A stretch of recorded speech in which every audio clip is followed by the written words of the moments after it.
রাজস্ব ব্যবস্থাপনার পরিবর্তনের মাধ্যমে এই খাতের সক্ষমতা বাড়ানো হবে বলে জানিয়েছেন প্রধানমন্ত্রীর অর্থ বিষয়ক উপদেষ্টা রাশেদ আল মাহমুদ তিতুমির। গবেষণা সংস্থা সিপিডি আয়োজিত গোলটেবিল আলোচনায় এই কথা বলেন তিনি। এ সময় দেশের আর্থিক খাতে শৃঙ্খলা ফেরাতে ঋণ খেলাপিদের প্রতি কঠোর হওয়ার সুপারিশ করেন ব্যবসায়ী নেতারা। তরিক ইসলামের রিপোর্ট।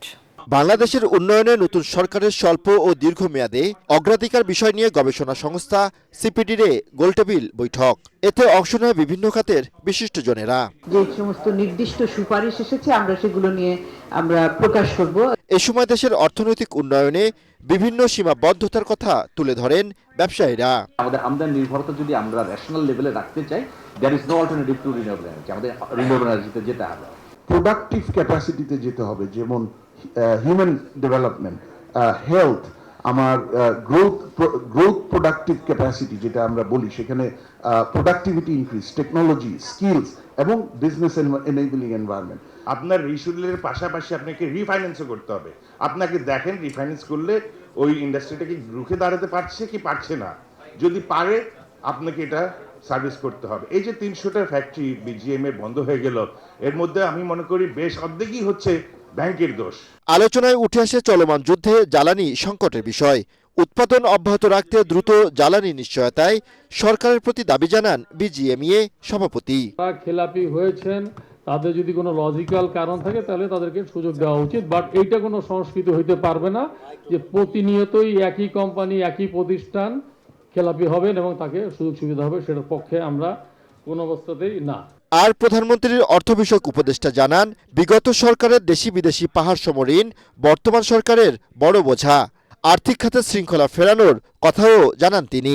কর যদি এই পৃথিবীর সবচেয়ে নিচের তলানির দিকে থাকে তাহলে তো হবে না। তা আমরা সেটার ক্ষেত্রে যেটা ডক্টর সাদিক আহমেদ বললেন, আমাদের লক্ষ্যমাত্রা হচ্ছে 2035 সালের মধ্যে কর জিডিপির এর যে অনুপাত সেটা 15% নিয়ে যাওয়া।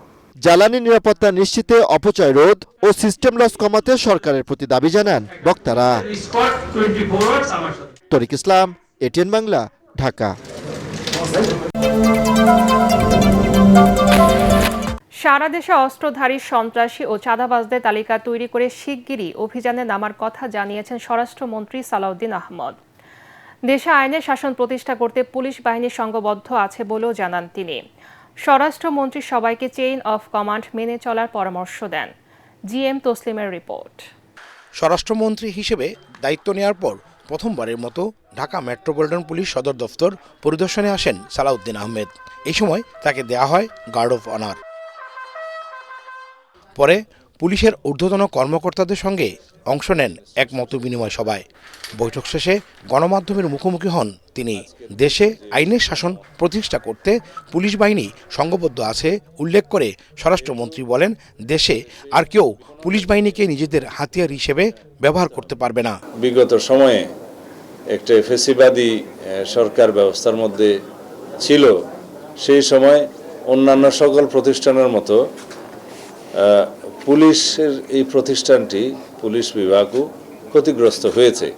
সেই জায়গা থেকে আমরা ক্রমান্বয়ে আজকের এই পর্যায়ে এসেছি, জনমনে যাতে এই আস্থাটা আমরা সৃষ্টি করতে পারি যে পুলিশের যে ঐতিহাসিক ভূমিকা ছিল সেই ভূমিকায় আমরা আবার অবতীর্ণ হয়েছি এবং মানুষ যাতে মনে করে পুলিশ সত্যিকারভাবেই জনগণের বন্ধু।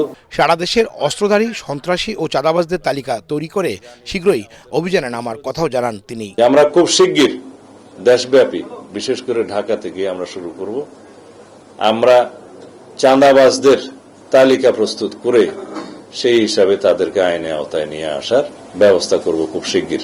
যারা অস্ত্রধারী, সন্ত্রাসী, দাগী আসামি, যারা সমাজে বিশৃঙ্খলা সৃষ্টি করছে, তাদের একটি তালিকা প্রণয়ন করা হচ্ছে। রাজধানী ঢাকার যানজট নিরসনে সরকার কাজ শুরু করেছে। মূল সড়ক থেকে ধাপে ধাপে অটোরিকশা সরিয়ে দেওয়া হবে বলেও জানান মন্ত্রী। আমরা কিভাবে যানজট কমাতে পারি তারা। GM Taslim, ATN Bangla, Dhaka. যুক্তরাষ্ট্রের সাথে রেসিপ্রোকাল ট্রেড এগ্রিমেন্ট বা বাণিজ্য চুক্তিটি প্রয়োজনের সংযোজন বা পরিবর্তনের সুযোগ রয়েছে বলে জানিয়েছেন বাণিজ্যমন্ত্রী খন্দকার আব্দুল মুক্তাদির। ঢাকায় সফররত মার্কিন সহকারী পররাষ্ট্রমন্ত্রী পল কাপুরের সাথে বৈঠক শেষে তিনি বলেন, পরিস্থিতি বিবেচনায় দুই দেশ এই বিষয়ে সিদ্ধান্ত নেবে। এদিকে পররাষ্ট্রমন্ত্রী ডক্টর খলিলুর রহমান জানিয়েছেন, দেশের স্বার্থ অক্ষুণ্ণ রেখে যুক্তরাষ্ট্রের সাথে স্বাক্ষরিত বাণিজ্য চুক্তি মেনে চলতে আপত্তি নেই ঢাকার। ইমদাদুল্লাহ বাবুর রিপোর্টে বিস্তারিত। 3 দিনের সফরে এখন ঢাকায় যুক্তরাষ্ট্রের দক্ষিণ এশিয়া বিষয়ক সহকারী পররাষ্ট্রমন্ত্রী পল কাপুর। সফরের প্রথম দিন বুধবার পররাষ্ট্র মন্ত্রণালয়ে প্রতিমন্ত্রী শামা ওবায়দের সাথে সৌজন্য সাক্ষাৎ করেন তিনি। এরপর পররাষ্ট্রমন্ত্রী ডক্টর খলিলুর রহমানের সাথে বৈঠক করেন পল কাপুর। দীর্ঘ প্রায় 1 ঘণ্টা দুই দেশের সম্পর্ক এবং স্বার্থ সংশ্লিষ্ট নানা বিষয়ে আলোচনা হয় দুজনের। বৈঠক শেষে আনুষ্ঠানিকভাবে গণমাধ্যমের সাথে কোনো কথা না বললেও আলোচনা ভালো হয়েছে বলেন পল। পরে ব্রিফিংয়ে বৈঠকের আলোচ্য বিষয়গুলো খোলাসা করেন পররাষ্ট্রমন্ত্রী। মিস্টার কাপুর আমাদের দ্বিপাক্ষিক সম্পর্কে সন্তোষ প্রকাশ করেছেন।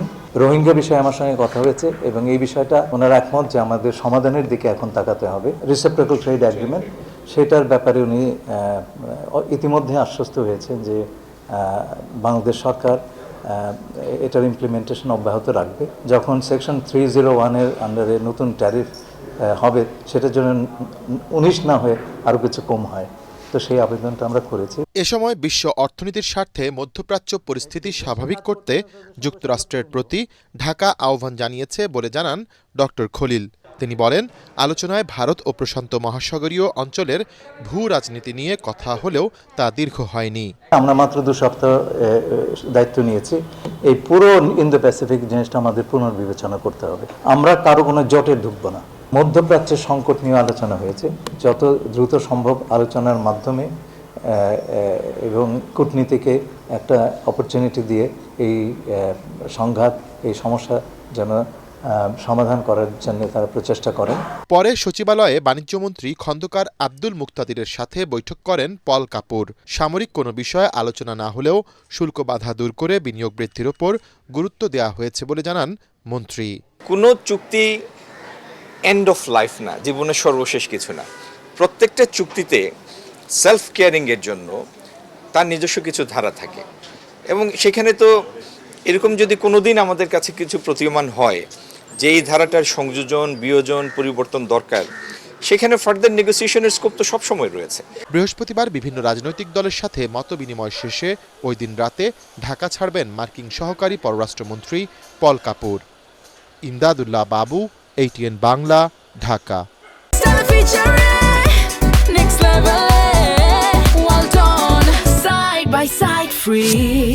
চলতি বছর 5 কোটি বৃক্ষরোপণ করা হবে বলে জানিয়েছেন পরিবেশ মন্ত্রী আব্দুল আওয়াল মিন্টু। তিনি বলেন, মে মাস থেকে বৃক্ষরোপণ কার্যক্রম শুরু হবে। এছাড়া কৃষি মন্ত্রী আমিনুর রশিদ জানান, পহেলা বৈশাখের মধ্যে 9টি উপজেলায় কৃষক কার্ড বিতরণ শুরু হবে। সচিবালয়ে প্রধানমন্ত্রী তারেক রহমানের সভাপতিত্বে বৃক্ষরোপণ ও কৃষক কার্ড সংক্রান্ত সেলের সভা শেষে একথা জানান মন্ত্রীরা। বিস্তারিত জানাচ্ছেন ইয়াসিন রানা। সচিবালয়ে মন্ত্রী পরিষদ সম্মেলন কক্ষে বৃক্ষরোপণ সংক্রান্ত সেলের সভায় সভাপতিত্ব করেন প্রধানমন্ত্রী তারেক রহমান। আগামী 5 বছরে 25 কোটি বৃক্ষরোপণ করার নির্দেশনা দেন তিনি। যদি আপনি 100টা গাছ লাগান তাহলে 30টা গাছ কিন্তু নষ্ট হবে বিভিন্ন কারণে। তো নেক্সট ইয়ারে সেটাকে আমরা নতুন করে করার জন্য ওই 30টা জন্য রিপ্লেসমেন্ট আমরা করি। 2 নম্বর হলো কার্বন ট্রেডিংয়ে আমরা সংযুক্ত হওয়া, এটা কিন্তু এখন আমাদের মুখ্য উদ্দেশ্য। আমরা যেটা প্ল্যান করছি গাছ লাগানোর জন্য, আমাদের অন্যতম টার্গেট হচ্ছে আমাদের যে উপকূলের যে চরগুলো আছে বা মেঘনা অববাহিকা যে জায়গাগুলো আছে সেখানে আমরা ম্যানগ্রোভ প্রজাতির গাছগুলো লাগাবো। এতে আমরা GIS পদ্ধতির মাধ্যমে এটা মনিটরিং করতে পারবো এবং দেখাতে পারবো যে আমরা এতগুলো গাছ লাগিয়েছি এবং পৃথিবীর যে কোনো জায়গা থেকে ড্যাশবোর্ডের মাধ্যমে এটা ট্র্যাকিং করা যাবে। পরে কৃষক কার্ড বিতরণ সংক্রান্ত বৈঠক করেন প্রধানমন্ত্রী। পহেলা বৈশাখের মধ্যে পাইলট প্রকল্প আকারে কৃষক কার্ড বিতরণের কথা জানান কৃষিমন্ত্রী। আমরা আশা করছি যে পয়লা বৈশাখের মধ্যে আমরা শুরু করার চিন্তা করছি এবং আশা করি পারব। এখন 8টা-9টা উপজেলার মধ্যে যাবে, 9টা উপজেলা, 9টা ইউনিয়নের 9টা ডিভিশন, ওইভাবে আর কি। এছাড়া এদিন সুস্বাস্থ্যের বাংলাদেশ কর্মসূচি বাস্তবায়ন সংক্রান্ত সেলের কার্যক্রমের অগ্রগতি পর্যালোচনা করে স্বাস্থ্য খাতের উন্নয়নে বিভিন্ন দিক নির্দেশনা দেন প্রধানমন্ত্রী তারেক রহমান। ইয়াসিন রানা, ATN বাংলা, ঢাকা। মধ্যপ্রাচ্যের চলমান যুদ্ধে তীব্র জ্বালানি সংকটে পড়তে যাচ্ছে বাংলাদেশ। যে মজুত আছে তা দিয়ে মাসখানেক চলবে বলে জানালেন বিদ্যুৎ ও জ্বালানি মন্ত্রী ইকবাল হাসান মাহমুদ টুকু। যুদ্ধ দীর্ঘ হলে বাড়তে পারে জ্বালানির দাম।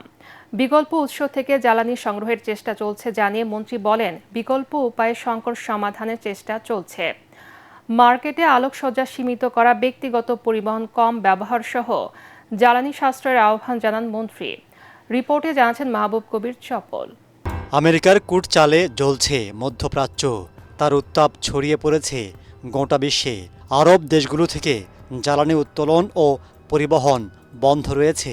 ফলে বিশ্ব বাজারে বেড়েছে তেল ও গ্যাসের দাম, যার ধাক্কা লেগেছে বাংলাদেশেও। মিডল ইস্টের এই ঘটনাতে সারা পৃথিবীতে জ্বালানির একটা ক্রাইসিস সৃষ্টি হয়েছে। আমরা তো এই পৃথিবীর মধ্যে আছে, গ্লোবের মধ্যেই তো আমরা আছি। তা আমাদেরও তো শর্টেজ হয়ে গেছে, যেগুলো কমিটমেন্ট ছিল সেগুলো আসা বন্ধ হয়ে গেছে। যুদ্ধ দিন থাকবে তো অদিন তো এই ক্রাইসিস থাকবে। তারপরেও আমরা যাতে ঘুরে টুরে আনানো যায়, যেসব সোর্স আছে সেসব ট্যাপ করছি। আমরা স্পট পারচেসে গেছি, স্পট পারচেস সেরকম রেসপন্স পাচ্ছি না। আমরা সব মিলিয়ে এটা যুদ্ধ তো ক্রাইসিস, তো আমরা বলতে পারো যে আমরা ক্রাইসিস ম্যানেজমেন্ট করছি এখন। মন্ত্রী জানান, দেশে জ্বালানি তেল ও গ্যাসের যে মজুত আছে তা দিয়ে এই মাস চলবে। তবে যুদ্ধ দীর্ঘ হলে বাড়বে সংকট। যুক্তরাষ্ট্র, ইন্দোনেশিয়া সহ বিকল্প বাজার থেকে জ্বালানি কেনার চেষ্টা চলছে বলেও জানান বিদ্যুৎ মন্ত্রী। এখন যে ক্রাইসিস পিরিয়ডে আমাদেরকে সাপোর্টের জন্য আমরা রিকোয়েস্ট করেছি, তারা বলছে তারা এটা কথা বলে আমাদের জানাবে। মার্চটা আমরা তাহলে ঠিক মতো চালাতে পারবো আর কি। মার্চের পরে আমাদের যেসব কমিটমেন্টগুলো আছে ওগুলো যদি ঠিক হয়ে যায়, চলে আসে, তাহলে থাকবে না। এ অবস্থায় জ্বালানি ব্যবহারে সাশ্রয়ী হবার আহ্বান জানিয়েছে সরকার। মার্কেটের আলোকসজ্জা সীমিত করা, ব্যক্তিগত গাড়ি কম ব্যবহার সহ নানা উদ্যোগ নেওয়া হচ্ছে। আমার হাতে যা আছে সেটাকে সাশ্রয়ীভাবে ব্যয় করতে হবে, যতক্ষণ পর্যন্ত আমার সাপ্লাই লাইন ঠিক না হবে। এই যে এখন মার্কেটগুলোতে আলোকসজ্জা করা, পৃথিবীতে যুদ্ধের মধ্যে আলোকসজ্জা করার প্রয়োজন নেই। যাদের গাড়ি আছে তাদেরকেও একটু চলাফেরা কম করে যদি করতেই হয়, পাবলিক ট্রান্সপোর্টগুলো ইউজ করার জন্য। মন্ত্রী জানান, সীমান্ত দিয়ে জ্বালানি তেল পাচার হচ্ছে, যা বন্ধে কঠোর নির্দেশনা দেয়া হয়েছে। এবং এই ডিজেল সেল হঠাৎ করে বেড়ে যাওয়ার কারণ হচ্ছে বর্ডারের উপরে চলে যাচ্ছে। মাহবুব কবির চপল, ATN বাংলা, ঢাকা। ইরানের বিরুদ্ধে যুক্তরাষ্ট্র ও ইসরায়েলের যুদ্ধ মধ্যপ্রাচ্যে অস্থিতিশীল হয়ে পড়ায় বাংলাদেশ দীর্ঘমেয়াদী বিরূপ প্রভাবের মুখোমুখি হতে যাচ্ছে বলে মনে করেন বিশ্লেষকরা। বিশেষ করে জ্বালানি, শ্রমবাজার ও রেমিটেন্স খাতে নেতিবাচক প্রভাব পড়ার আশঙ্কা করছেন তারা। এর ফলে দ্রব্যমূল্যের বাজার অস্থিতিশীল হবে, যার সরাসরি প্রভাব পড়বে মানুষের জীবনযাত্রায়। তাই এসব চ্যালেঞ্জ বিবেচনায় বিশেষ বরাদ্দ রাখা এবং অর্থনীতি সংশ্লিষ্ট বিভিন্ন খাতে বিকল্প উপায় খোঁজার পরামর্শ বিশ্লেষকদের। ইমদাদুল্লাহ বাবুর রিপোর্ট। ইরানের ওপর ইসরায়েল যুক্তরাষ্ট্রের যৌথ হামলা পুরো মধ্যপ্রাচ্যকে অস্থির করে তুলেছে। পাল্টা পদক্ষেপ হিসেবে সৌদি আরব, কাতার, সংযুক্ত আরব আমিরাত ও কুয়েত সহ বিভিন্ন দেশে যুক্তরাষ্ট্রের ঘাঁটিতে হামলা করেছে ইরান। হরমুজ প্রণালী বন্ধ করে দেয়ায় বড় প্রভাব পড়তে যাচ্ছে বিশ্বের জ্বালানি বাজারে। বিপিসির হিসেবে দেশের সব ধরনের তেল মিলে 1 মাসের জ্বালানি মজুদ আছে। 40 লাখ টন তরল গ্যাস কাতার থেকে আমদানি প্রক্রিয়াধীন। অর্থনীতিবিদরা বলছেন, যুদ্ধ দীর্ঘায়িত হলে এর প্রভাব পড়বে বাংলাদেশে। অর্থনীতির জন্য অবশ্যই একটা বড় ধরনের অশনি সংকেত। 10% এলপিজি, ক্রুড অয়েল এগুলোর দাম বাড়ছে এবং বলা হচ্ছে যে এটা ব্যারেল প্রতি $100 চলে যেতে পারে। সাপ্লাইয়ের ক্ষেত্রেও বিভিন্ন সমস্যা হচ্ছে। আমাদের যা স্টক আছে সেই স্টক দিয়ে আমরা হয়তো কোনোটার ক্ষেত্রে 2 সপ্তাহ, কোনোটার ক্ষেত্রে হয়তো 4 সপ্তাহ আমরা সামাল দিতে পারবো। যদি এটা স্থায়ী হয়, আমাদের রেমিটেন্সের উপরে একটা নেতিবাচক প্রভাব পড়তে পারে। এদিকে বিএমইটির হিসেবে গেল 2 মাসে সৌদি আরব ও কাতার সহ বিভিন্ন দেশে 1,27,000 কর্মী কাজ পেয়েছেন।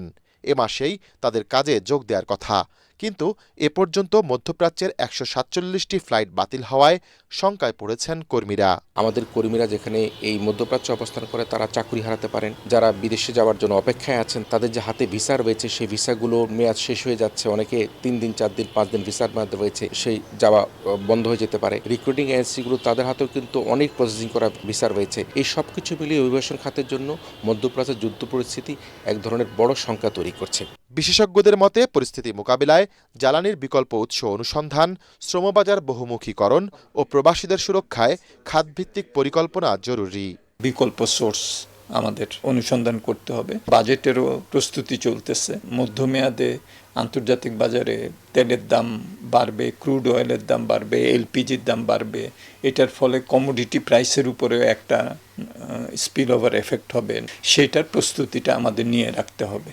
প্রবাসী আয়ের গতি যাতে কমে না যায় সে কারণে আমরা আমাদের ইউরোপের শ্রমবাজার, আমাদের জাপান, দক্ষিণ কোরিয়া সহ ট্রেডিশনাল শ্রমবাজার বাইরে নতুন শ্রমবাজার যদি আমরা খুলতে পারি, আমরা যদি মালয়েশিয়ার শ্রমবাজারটাকে আবার উন্মুক্ত করতে পারি, তাহলে আপৎকালীন যে চ্যালেঞ্জটা সেই চ্যালেঞ্জটা দূর হবে। অভিবাসীদের বিদেশ যাবার গতি স্লত হয়ে যাওয়ার যে সংখ্যা তৈরি হচ্ছে সেটা আমরা দূর করতে পারবো। আতঙ্কিত না হয়ে উদ্ভূত পরিস্থিতি মোকাবিলায় জনগণকেও মানসিক প্রস্তুতি রাখার পরামর্শ বিশ্লেষকদের। ইমদাদুল্লাহ বাবু, ATN বাংলা, ঢাকা। মধ্যপ্রাচ্য জুড়ে আমেরিকার বিভিন্ন টার্গেটে আঘাত এনেছে ইরান। দুবাইয়ের মার্কিন কনসুলেট, সৌদি আরবের CIA স্টেশন এবং কাতারে যুক্তরাষ্ট্রেও ঘাঁটিতে ড্রোন হামলা চালিয়েছে দেশটি। এই পরিস্থিতিতে রিয়াদ, কুয়েত এবং বৈরুতে মার্কিন দূতাবাস বন্ধ ঘোষণা করা হয়েছে। সেই সাথে উপসাগরীয় দেশগুলো থেকে যত দ্রুত সম্ভব মার্কিন নাগরিকদের সরে যেতে বলা হয়েছে। ইউএস সেন্ট্রাল কমান্ডের প্রধান অ্যাডমিরাল ব্র্যাড কুপার এক ভিডিও বার্তায় জানিয়েছেন, এখন পর্যন্ত ইরানের প্রায় 2000 লক্ষ্যবস্তুতে হামলা চালানো হয়েছে। আদিব মোহাম্মদের রিপোর্টে বিস্তারিত। মিডল ইস্ট আই বলছে মধ্যপ্রাচ্য জুড়ে 19টি দেশে প্রায় 50,000-এর মতো আমেরিকান সেনা রয়েছে, আর 8টি দেশে রয়েছে যুক্তরাষ্ট্রের ঘাঁটি। কিন্তু ইউএস সেন্ট্রাল কমান্ডের প্রধান অ্যাডমিরাল ব্র্যাড কুপার মঙ্গলবার রাতে এক ভিডিও বার্তায় জানালেন, ইরানের বিরুদ্ধে চলমান অপারেশন এপিক ফিউরিতে 50,000-এর বেশি সেনা, 200-র বেশি যুদ্ধ বিমানের পাইলট এবং 2টি রণতরী অংশ নিচ্ছে। These forces bring a massive amount of firepower, representing the largest buildup by the U.S. in the Middle East in a generation. সেন্টকমের প্রধান বলছেন, হামলার প্রথম 100 ঘন্টাতেই ইরান জুড়ে 2000-এর মতো লক্ষ্যবস্তুতে 2000-এর বেশি বোমা ফেলে আঘাত হানা হয়েছে, যেখানে সবচেয়ে গুরুত্বপূর্ণ ভূমিকা রেখেছে B-2 বম্বার এবং B-1 বম্বার। বিস্ময়কর এই দুটো যুদ্ধ বিমান দেশটির ভূগর্ভস্থ ক্ষেপণাস্ত্র মজুতের অধিকাংশ ধ্বংস করে দিয়েছে। Last night, a B-52 bomber force struck ballistic missile and command and control posts. We are also sinking the Iranian Navy. এদিকে মধ্যপ্রাচ্য জুড়ে আমেরিকার বিভিন্ন টার্গেটে পাল্টা আঘাত এনেছে ইরান। CNN বলছে, দুবাইয়ের মার্কিন কনসুলেট, সৌদি আরবের CIA স্টেশন এবং কাতারে যুক্তরাষ্ট্রের ঘাঁটিতে ড্রোন আঘাত এনেছে। এই অবস্থায় রিয়াদ, কুয়েত এবং বৈরুতে আমেরিকান দূতাবাস বন্ধ ঘোষণা করা হয়েছে। সেই সাথে উপসাগরীয় দেশগুলো থেকে যত দ্রুত সম্ভব মার্কিন নাগরিকদের সরে যেতে নির্দেশ দেওয়া হয়েছে। এদিকে মঙ্গলবার কংগ্রেসে ক্লাসিফাইড ব্রিফিংয়ে ট্রাম্প প্রশাসনের শীর্ষ কর্মকর্তারা জানিয়েছেন, আগামী কয়েকদিনে ওই অঞ্চলে ভয়ঙ্কর সব সমরাস্ত্র পাঠানো হবে, যাতে তেহরানের পরিস্থিতি এতটাই নাজুক হয়ে ওঠে ক্ষমতা ছেড়ে যেতে বাধ্য হয় খামেনি প্রশাসনের অনুগতরা। রিপাবলিকান বর্ষিয়ান সেনেটর লিন্ডসে গ্রাহাম জানিয়েছেন, আগামী দিনগুলো দুর্বিষহ হয়ে উঠবে ইরানের জন্য। আরব দেশগুলো এখন থেকে পাল্টা আঘাত হানবে তেহরানের বিরুদ্ধে। ফলে চতুর্দিক থেকে আক্রমণে দিশেহারা হয়ে পড়বে ইরান। অন্যদিকে হরমুজ প্রণালী বন্ধ করে দেয় IRGCর ঘোষণায় গ্যাসের ঊর্ধ্বগতিতে পাল্টা ব্যবস্থা নেয়ার ঘোষণা দিয়েছেন মার্কিন প্রেসিডেন্ট ডোনাল্ড ট্রাম্প। তিনি বলেছেন, প্রয়োজনে যুক্তরাষ্ট্রের যুদ্ধজাহাজ, তেল ও গ্যাসবাহী ট্যাঙ্কার পাহারা দিয়ে নিয়ে যাবে হরমুজ প্রণালীর মধ্য দিয়ে। আদিব মোহাম্মদ, ATN বাংলা। ইরানের নতুন সর্বোচ্চ ধর্মীয় নেতা নির্বাচিত হয়েছেন মুস্তাফা হোসেন খামেনি। তিনি গত শনিবার যুক্তরাষ্ট্র ও ইসরায়েলের যৌথ হামলায় নিহত ইরানের সর্বোচ্চ ধর্মীয় নেতা আয়াতুল্লাহ আলী খামেনির ছেলে। 56 বছর বয়সী খামেনির বড় ছেলে মুস্তাফাকে নির্বাচিত করেছে ইরানের অ্যাসেম্বলি অব এক্সপার্ট। সূত্রের বরাতে ইরান ইন্টারন্যাশনাল এমন খবর দিয়েছে। বলা হচ্ছে মুস্তাফা হুসেইন খামেনি আইআরজিসির অত্যন্ত ঘনিষ্ঠ। এই বিষয়ে এখনও আনুষ্ঠানিক কোনো ঘোষণা দেয়নি ইরান। তবে নিউ ইয়র্ক টাইমসও বলছে আয়াতুল্লাহ আলী খামেনির উত্তরসূরি হিসেবে মুস্তাফা হুসেইন খামেনি অন্তর্বর্তী পরিষদের প্রধান পছন্দ বলে জানতে পেরেছে তারা।